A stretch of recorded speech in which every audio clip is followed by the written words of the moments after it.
Welcome to this tutorial. In this session, we'll guide you on how to submit a consultancy inquiry, a quick way to capture a client's details and the service they're interested in, so no potential business slips through the cracks. Let's get started. First, navigate to Consultancy and click on it to open the Consultancy section dropdown. Next, click Inquiries to head to the page where all your consultancy inquiries are managed. Here you can view all the consultancy inquiries logged in the system, which helps properly track every client inquiry. Click here to start a new inquiry form. In the form that opens, you will be asked to fill in the client's name, email address, mobile number, interested service, address, and description.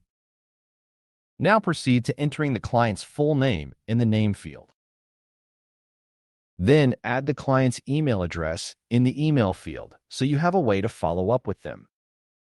Next, enter the client's mobile number, following the format shown, the country code first, then the number.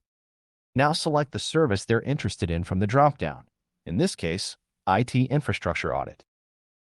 After that, go ahead and fill in the client's address.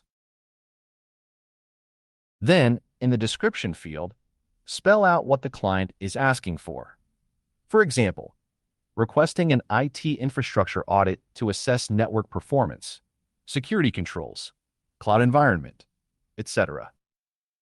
The more detail you capture here, the easier it is for your team to scope the work later. Once everything is filled in, click Create to submit the inquiry.